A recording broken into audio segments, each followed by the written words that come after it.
হরি ওম নমঃ শিবায়। বন্ধুগণ, আমি এখন শ্রী বিষ্ণুর ষোড়শ নাম মানে 16টি নাম আছে।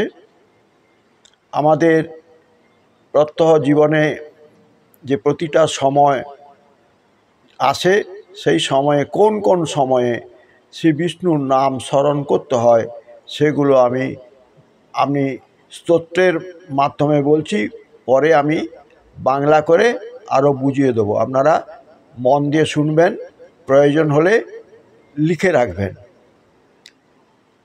এখন বিষ্ণু ধর্মোত্তরে শ্রী বিষ্ণুর ষোড়শ নাম স্তোত্রম। বিষ্ণুর ষোড়শ নাম এখন আমি আপনাদের কাছে রাখছি।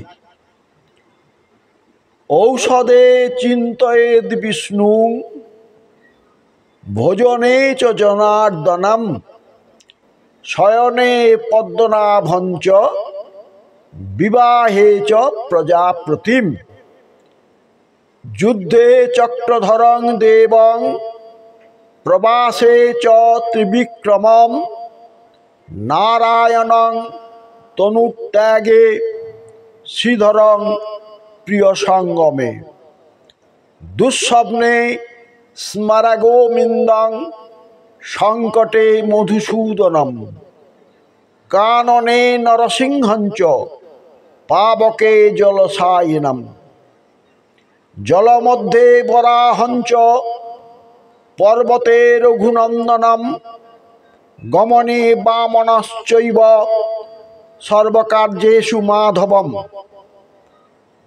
ষোড়শৈতানি নামানি প্রাতরুত্থায় যঃ পঠেৎ সর্বপাপহরং পুণ্যং শ্রী বিষ্ণুর লোক মহীয়তে। এটি বিষ্ণুর ষোড়শ নাম স্তোত্রম। এখন আপনি যখন রোগে ভুগবেন তখন আপনাকে ঔষধ খেতে হবে। সেই ঔষধের খাওয়ার সময় আপনাকে ওম শ্রী বিষ্ণু, ওম শ্রী বিষ্ণু, ওম শ্রী বিষ্ণু মানে বিষ্ণু নাম স্মরণ করতে হবে ঔষধ সেবনকালে। আর যখন আপনি খাবেন, খেতে বসবেন, ভোজনে মানে ভোজনকালে খাওয়ার সময়ে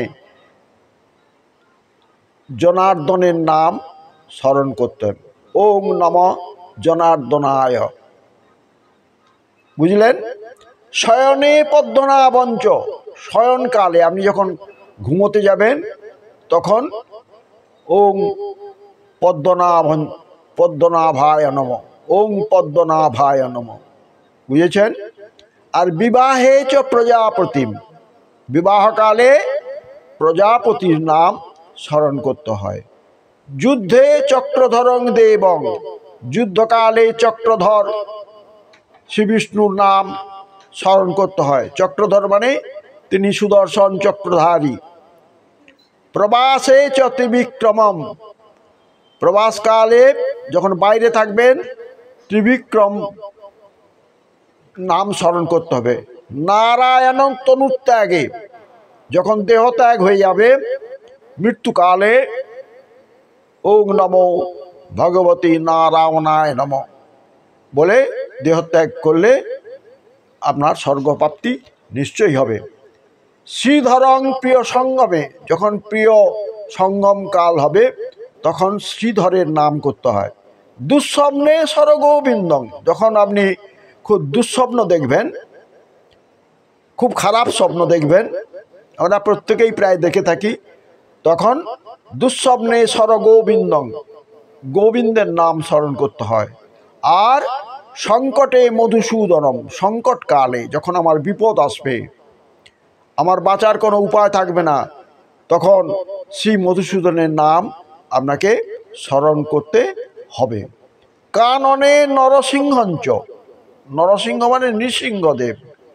কাননে মানে যখন আপনি অরণ্যের মধ্যে থাকবেন, কোনো বিপদে পড়বেন, তখন নরসিংহের নাম বা নৃসিংহ দেবতার নাম নিতে হবে। পাবকে জলসায়ন, পাবকে মানে যখন অগ্নি মানে বিপদের মধ্যে পড়ে যাবেন তখন জলসায়নম নামে তিনি উদ্ধার করবেন।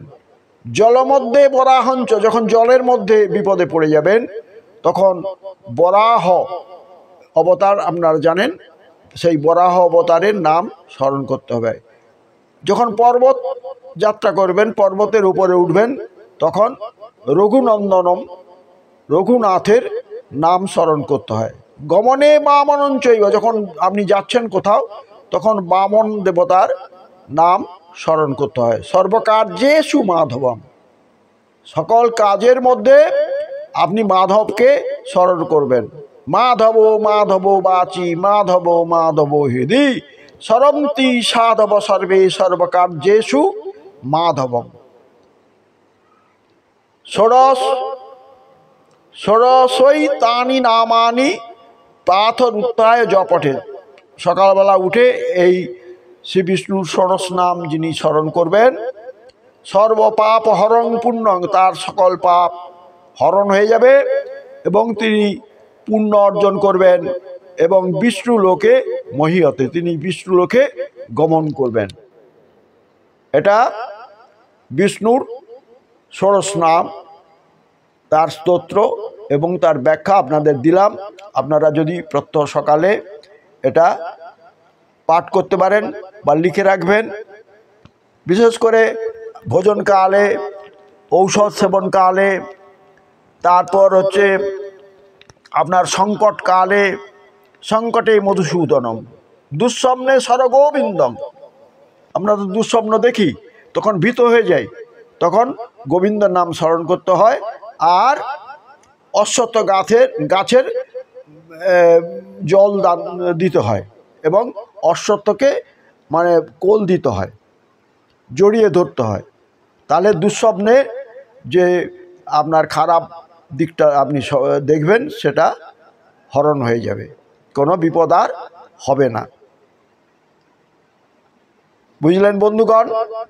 আমার এই ভিডিওটা যদি ভালো লাগে আপনারা আমাকে একটু সাবস্ক্রাইব করবেন, শেয়ার করবেন, লাইক করবেন এবং মন্তব্য করবেন।